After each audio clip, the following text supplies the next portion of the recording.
সুবহানাল্লাহ। আল্লাহ নবী ফজরে বলে ডাক দিয়ে দিলেন,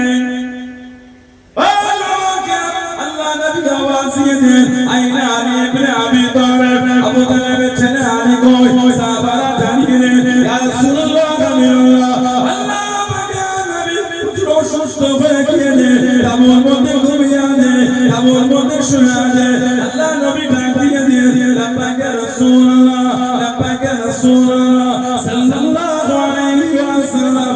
আল্লাহ নবী যুদ্ধে ঠান্ডা উঠিয়ে হযরত আলী জানিয়ে দিলেন, ইয়া রাসূলুল্লাহ, হাবিবাল্লাহ, আল্লাহ পাকের নবী চোখে দেখতে পাই না, আমি আলী আমার চোখে দেখি না।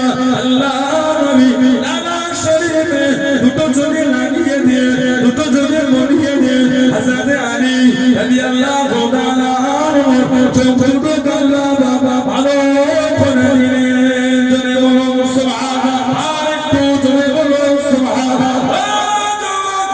আল্লাহ নবী আর আল্লাহ শরীফ দিয়েছে হযরত আলী রাদিয়াল্লাহু তাআলা আনহু দুনিয়া জমিনে চলে গেলেন। হযরত আলী কাঁদেন, হযরত আলী নড়ে, চোখ দুটো খুলে খুলে দেখে না, চোখ দুটো চেয়ে তাকায় না। সবাই বলে কানা ছেলে, সবাই বলে অন্ধ ছেলে। আল্লাহ নবী সাল্লাল্লাহু আলাইহি ওয়াসাল্লাম কাছে গিয়ে দাঁড়িয়ে গেলেন, পাশে গিয়ে দাঁড়িয়ে গিয়ে আল্লাহ নবী লালা শরীফ লাগে দুটো চোখে লাগিয়ে দিয়ে হযরত আলী রাদিয়াল্লাহু তাআলা আনহু চোখ দুটো খুলে দেখেছেন। সর্বপ্রথম কিছু দেখে না, আল্লাহ নবী নূরে চাঁদ মুখখানা দেখে নিলেন। জোরে বলুন সুবহানাল্লাহ, আর একটু জোরে বলুন সুবহানাল্লাহ।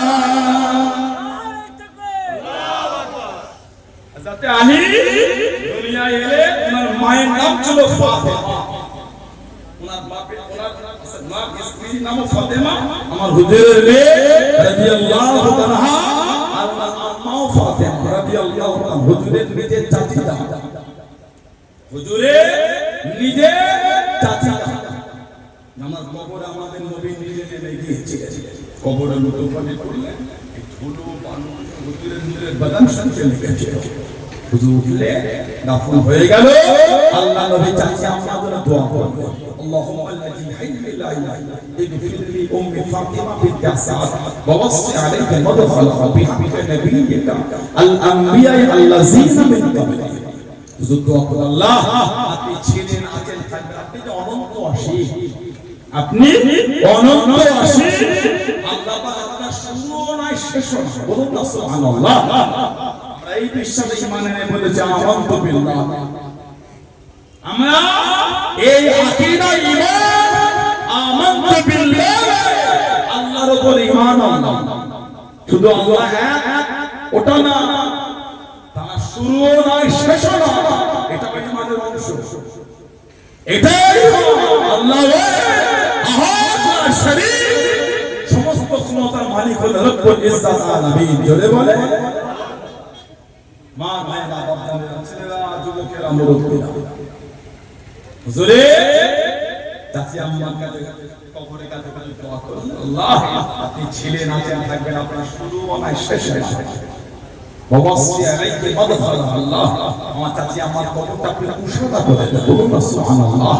বিহাক্কি নাবিয়্যিকা, আল্লাহ আপনাকে আপনার নবীর ওয়াসিলায় দোয়া করেন, নবী পাক নিজের এ করে নিজে দোয়া ওসিলা দিয়ে দোয়া করেন, আল্লাহ আল আমবিয়া আল্লাযীনা মিন ক্বাবলি, এবং আমার আগে যত নবী এসেছেন সবার ওয়াসিলায় দোয়া চাইছি। জোরে বলুন না সুবহানাল্লাহ।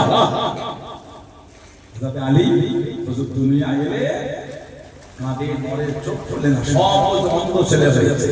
হুজুর খালি কাছে দাঁড়িয়ে নামাজ শরীফ দিয়েছে, চোখ খুলে চেহারায় দোয়া লিখেছে। মানে আল্লাহ পাক হযরত আলীর জন্য দুনিয়ার সর্বপ্রথম অন্য কিছু দেখা পছন্দ করে, যেটা করেছেন ওটা আমার নবী পাকের চেহারা মোবারক করেছেন। জোরে বলুন না সুবহানাল্লাহ।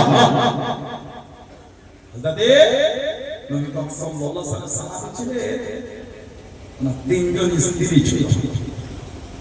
স্ত্রী উম্মে আসিম, আসিমের মা, উম্মে আসিমের মা।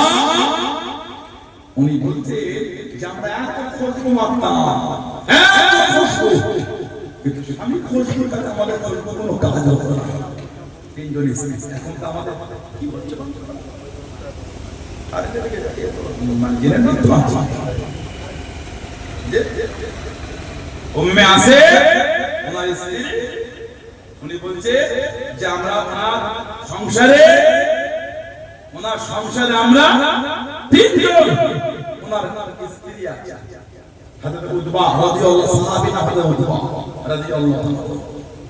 এখন তো এটাও বাদের সংসার, ওদের চারটে বউ, ওদের তিনটে বউ, ওদের কথা বলে না। আমার ইসলাম আমাকে হুকুম দিয়ে আর ভারতের সংবিধান বলেছে কারো ধর্মীয় রীতি নীতির বিরুদ্ধে কোনো কাজ হবে না। যে যার ধর্ম যে যার নতুন করে পালন করবে, এটা হলো ভারতবর্ষ। ডক্টর ভীমরাও আম্বেদকর যে সংবিধান রচয়িতা করেছে, ভারতের কনস্টিটিউশন, ভারতের সংবিধান, ভারতের ল আমাকে অধিকার দিয়েছে মাথা উঁচু করে ভারতবর্ষে আমি আমার ধর্মের বিধান পালন করব। ঠিক না বলতে তাহলে আমি এই নয় যে অন্যের ধর্মীয় বিধান আমি বাজে কথা বলে দেবো না, বলতে না।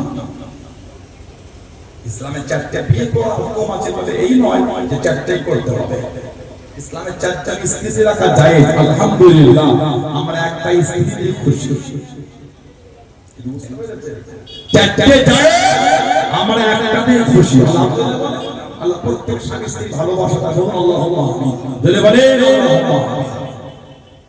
ইসলামের চারটে বউ রাখা যাবে, তাদের কতজনের কত বক্তব্য, কতজনের 4000 অবৈধ হয়ে বসে আছে। ঠিক বলছি না ভুল বলছি? গত 2 বছর না 3 বছর আগে কোন রাজ্যের এক মন্ত্রীর ছেলে পেন ড্রাইভ থেকে 1000 মহিলাদের নোংরা ভিডিও পাওয়া গেছে। 1000 নোংরা মেয়েদের ভিডিও পাওয়া গেছে। বলে ওগুলো করবে না, ওগুলো করবে না বলো, তখন তো মুখে বলবে।